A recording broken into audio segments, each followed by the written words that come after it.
In today's video, I'm going to share with you my experience visiting Cape Coast and Elmina castles. Cape Coast Castle was built between 1555 and 1653 by European traders. And the Portuguese, the British, and the Dutch all fought over this strategic location because of its potential for gold and other valuable resources. And they named it Cabo Cortes, which in Portuguese means Cape Coast. The castle is located in Cape Coast, in the central region of Ghana, about 3 hours away from Accra. It sits on a hill overlooking the sea, and you can see it from far away as you drive along the coastal road. But the beauty of the castle does not come close to what goes on inside. When we arrived at the castle, we had a tour guide who took us around. I also hired an audio guide, which helped me learn more about the history of the place. There are a lot of artifacts in the castle, including weapons and chains, which are not allowed to be taken out of the museum. It's made me sad because I would have loved to buy some as souvenirs.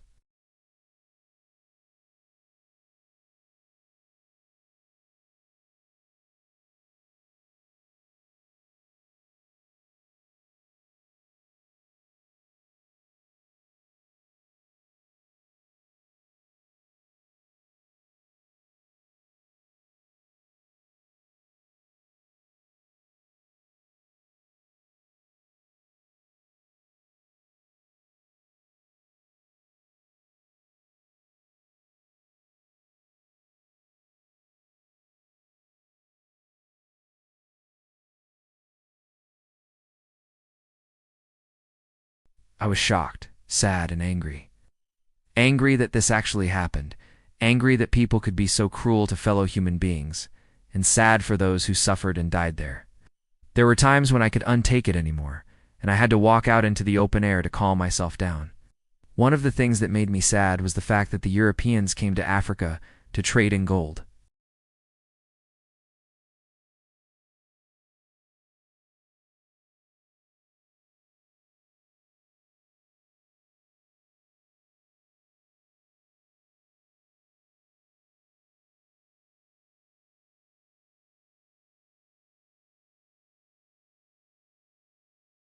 Slaves were transported across the Atlantic Ocean to work on plantations in the Americas.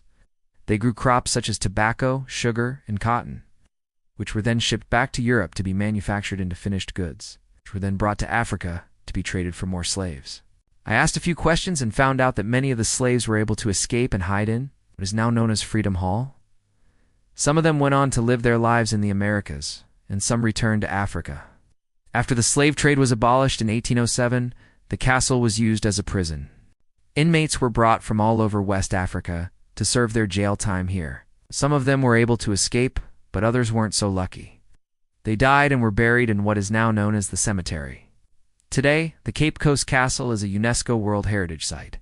It's one of the most popular tourist destinations in Ghana and serves as a reminder of the country's rich history.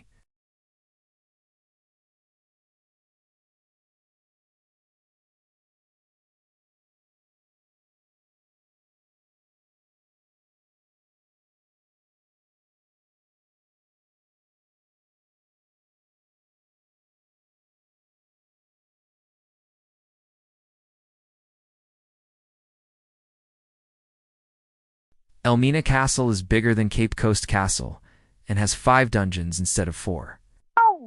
It also has a lighthouse which was built in 1817. For those who want to visit Ghana, I highly recommend that you put these castles on your list. It's a humbling experience that will leave you speechless. Thank you for watching. If you liked the video, please give it a thumbs up. Also, don't forget to subscribe so you don't miss out on any of my videos. I'll see you next time.